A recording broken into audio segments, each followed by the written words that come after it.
Qu'est-ce que c'est? Une Bible? Tu lis la Bible, Ringo? Pas tous les jours. Au large biblique. Le podcast qui explore la Bible. Bienvenue à toutes et à tous sur Au large biblique, le podcast qui explore la Bible. Nous arrivons à la 4e et dernière période qui caractérise ces siècles de domination hellénistique. Après que la Judée fut rattachée au roi Lagide d'Égypte jusqu'en l'an 200, après qu'elle eut été soumise au pouvoir des Séleucides, Juda Maccabée et ses frères se soulevèrent en 167. Le dernier d'entre eux, Simon, obtiendra l'indépendance de la Judée avec le droit de frapper monnaie et le statut héréditaire du titre de grand prêtre. Sa mort, en 134, inaugure avec Jean Hyrcane, son fils, la dynastie des Hasmonéens, du nom d'un lointain ancêtre, Hasmon. Cette période verra s'étendre le territoire à son maximum, mais aussi la fin de la Judée indépendante avec l'intervention romaine en 63. Ces années 134 à 63 sont caractérisées par des crises internes qui opposent entre autres le pouvoir hasmonéen à un mouvement religieux, les pharisiens durement oppressés. La dynastie hasmonéenne devra vivre aussi des conflits de succession qui l'amèneront à sa perte, malgré l'intervention de la reine juive Salomé Alexandra, qui travailla à la réconciliation du pays. Voilà le programme qui nous attend pour cet épisode.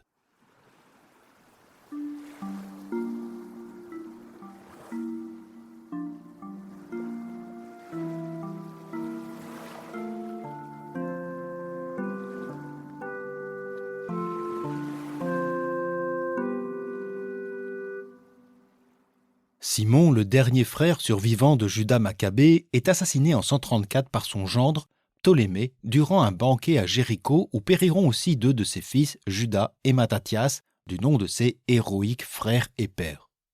Le meurtre fut probablement commandité par le souverain séleucide Antiochos VII, souhaitant en finir avec ce pouvoir judéen qui constituait une menace pour ses conquêtes.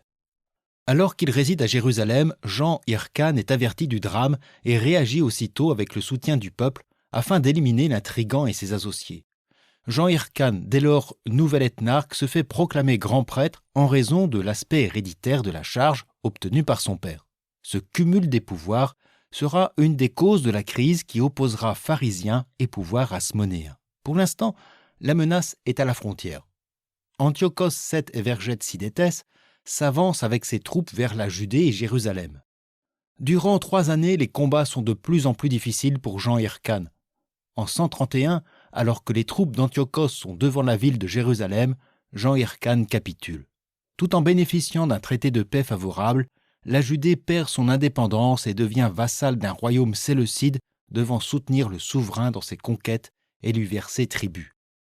Ainsi, Jean Hyrcane sera aux côtés d'Antiochos dans sa guerre contre les Parthes, laquelle sera un véritable échec pour le roi séleucide qui y trouvera la mort en 129.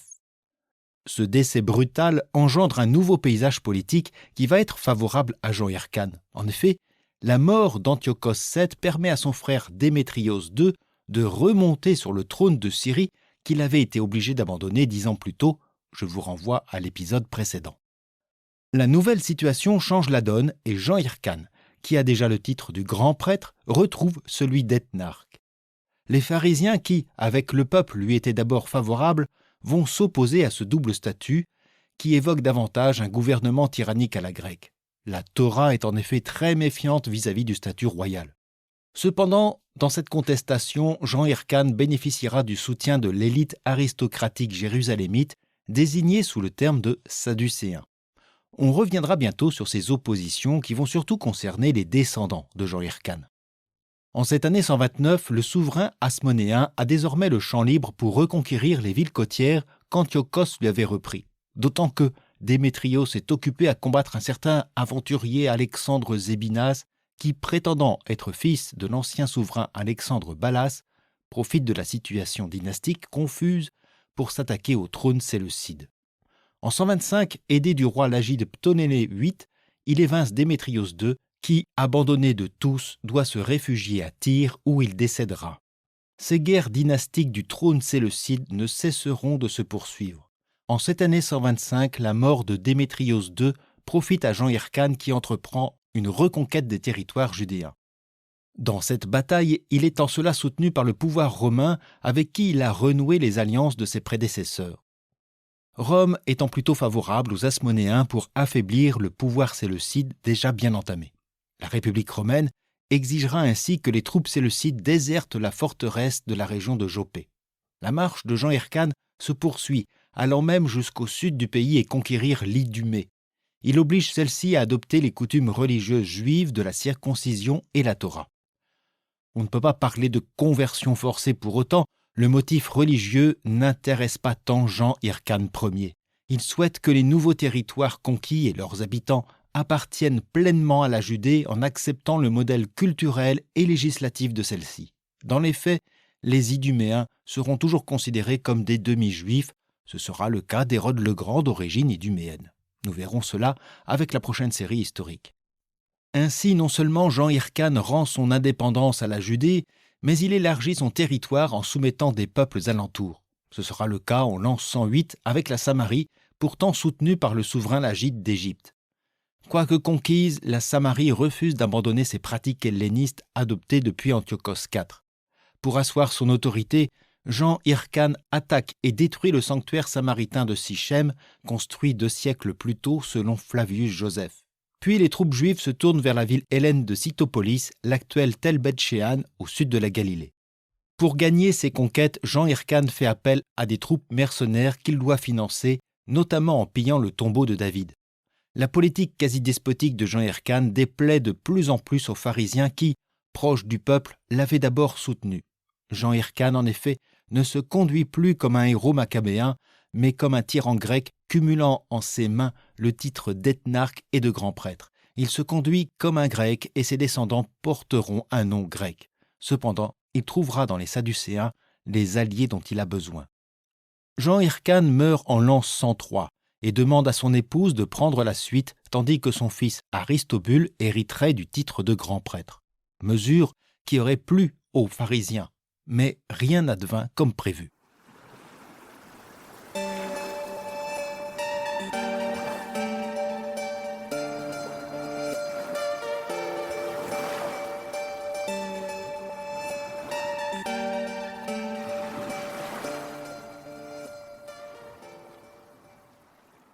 Aristobule Ier ne régnera qu'1 an. Flavius Joseph le décrit comme un souverain admiratif de l'hellénisme. À la mort de son père Jean Hircane Ier en 104, et contrairement à son testament, Aristobule emprisonne 3 de ses frères ainsi que sa mère qu'il laissera mourir au fond d'une prison. Ainsi, Aristobule Ier monte sur le trône et hérite du titre de grand prêtre et s'arroge celui de roi de Judée. Aristobule élargit les conquêtes territoriales de son père. Il confie à son frère cadet Antigone le soin de prendre la Galilée et l'Iturée. Ce que le jeune frère fera avec succès, suscitant la méfiance et la jalousie du souverain, au point que ce dernier fera exécuter Antigone. Mais Aristobule Ier, malade, meurt en cette année 104.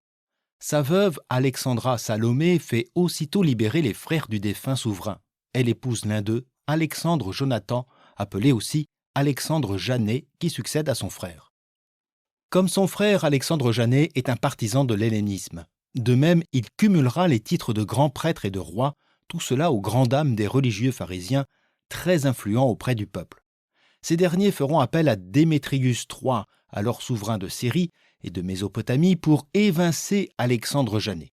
Cependant, le roi séleucide a d'autres vues sur la Judée que les pharisiens refusent.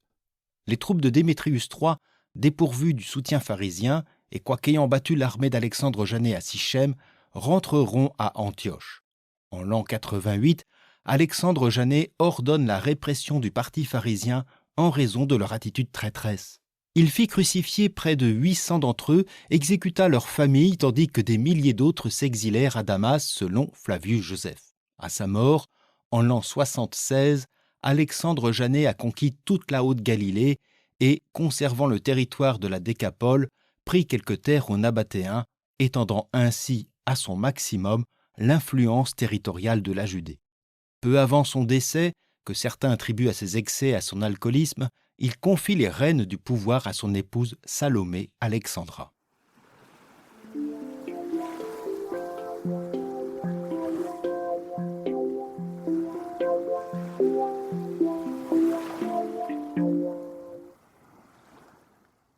Il faut souligner, car rares, et c'est un euphémisme, sont les femmes citées dans cette histoire de la période hellénistique. Salomé Alexandra, qui régnera entre 76 et 67, laissera un souvenir mémorable et positif dans les écrits anciens. Je rappelle qu'elle joua déjà un rôle important en tant qu'épouse du terrifiant Aristobule Ier, puisqu'à sa mort, elle libéra ses frères et épousa l'un d'eux, Alexandre Janet, dont nous avons parlé à l'instant. Salomé Alexandra est proche du milieu pharisien qu'elle réintègre dans la vie politique de Jérusalem en leur permettant de s'asseoir à l'assemblée de la Guérousia ou Sanhédrin. De même, elle nomme son fils Jean Hyrcane II grand prêtre, ce dernier étant également proche des pharisiens. Cependant, ce retour des pharisiens déclenche un conflit. Certains d'entre eux, voulant se venger des persécutions d'Alexandre Janet, veulent s'en prendre à ses anciens conseillers et aux Sadducéens.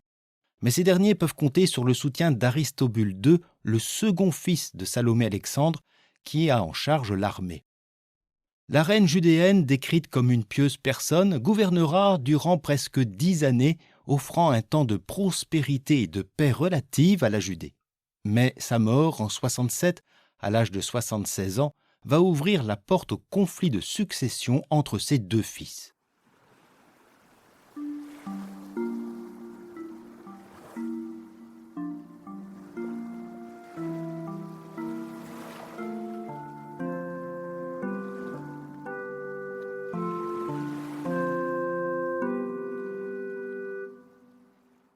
À la mort d'Alexandra Salomé, Jean Hyrcane II, grand prêtre, prend le titre de roi. Mais son cadet ne l'entend pas ainsi. 3 mois après, fort de son influence auprès de l'armée judéenne, il défait son frère lors d'une bataille à Jéricho. Jean Hyrcane suit les conseils de son stratège militaire, un Iduméen du nom d'Antipater, et se réfugie à Pétra près du roi nabatéen Arétas III. Cet Antipater, qui soutiendra Jean Hyrcane dans sa reconquête du pouvoir, n'est autre que le père du futur Hérode le Grand. Mais revenons en l'an 67, durant laquelle Aristobule conquiert nombre de forteresses et s'arroge le titre de roi. Antipater convainc le roi Arétas de venir en aide à Jean Hyrcane II en échange de quelques cités. En l'an 65, les armées nabatéennes assiègent Aristobule, réfugié dans le temple de Jérusalem. Les deux clans ont besoin de soutien. Alors certes, Aristobule II a le soutien des Sadducéens, tandis que Jean Hyrcane peut compter sur l'influence des pharisiens. Mais cela n'est pas suffisant, et tous deux font appel à la République de Rome. Cette dernière, depuis l'an 66, a chargé le général Pompée de pacifier, par la force bien entendu, les territoires du Levant rongés par les guerres de succession séleucides et les hordes de pirates qui nuisent au commerce et à l'économie de la région. En l'an 64, Pompée avait déjà annexé la Syrie et campe à Damas. Pendant ces conflits, une délégation juive est arrivée à Rome et demande la fin du règne des Asmonéens au profit d'une tutelle romaine et d'un gouvernement intérieur laissé au temple. La situation politique étant complexe, difficile et instable, Rome intervient.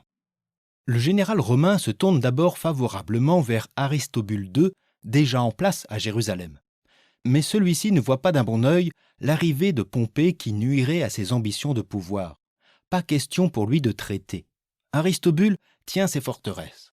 Pompée arrive pourtant jusqu'à Jérusalem qu'il assiège durant 3 mois. En cette année 63, le général romain entre dans la ville et pénètre jusqu'au sein des saints du temple, la partie la plus sacrée dont l'entrée est réservée au seul grand prêtre une fois l'an. Pompée ne pille pas le temple et demandera à ce que les prêtres procèdent à la purification après son passage. Aristobule II fut arrêté et envoyé en captivité à Rome avec ses fils Alexandre et Antigone et de nombreux Judéens qui seront à l'origine de l'importante diaspora juive de Rome. Aristobule parviendra à s'enfuir en l'an 57 pour soulever la Judée, mais en vain, il sera repris. Devenu un soutien pour César, il mourra en l'an 49 empoisonné par le parti de Pompée. Et Jean Hyrcane dans tout ça? Eh bien, après la prise de Jérusalem en l'an 63, Rome l'obligea à renoncer à son titre de roi pour prendre celui d'ethnarque, tout en conservant son rôle de grand prêtre. L'ancien royaume asmonéen est désormais aux mains de Rome, qui lui retire les territoires côtiers ainsi que la Décapole. Jean Hyrcane garde son pouvoir d'ethnarque sur la Judée, la Galilée, la Samarie, la Pérée et l'Idumée, tout en étant soumis au gouverneur romain de Syrie, Gabinius. C'est le début d'une autre page d'histoire, celle de l'occupation romaine qui nous intéressera dans une prochaine série.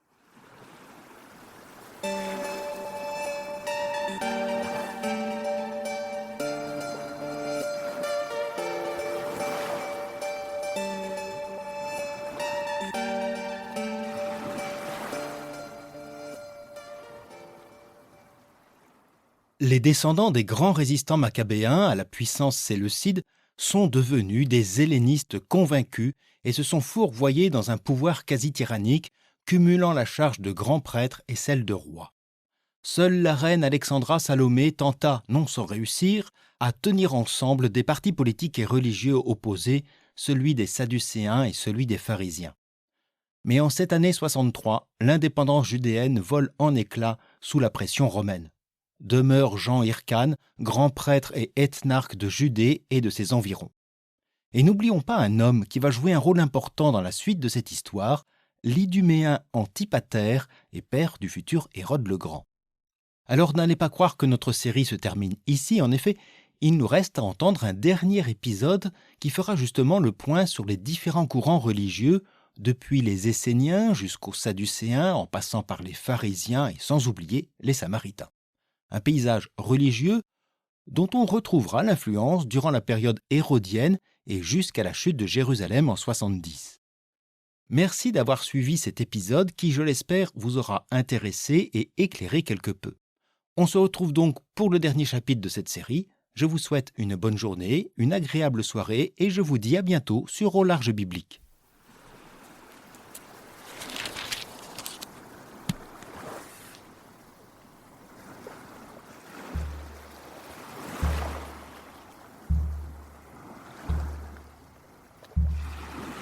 Au Large Biblique est un podcast créé et animé par François Bessonnet, prêtre et bibliste.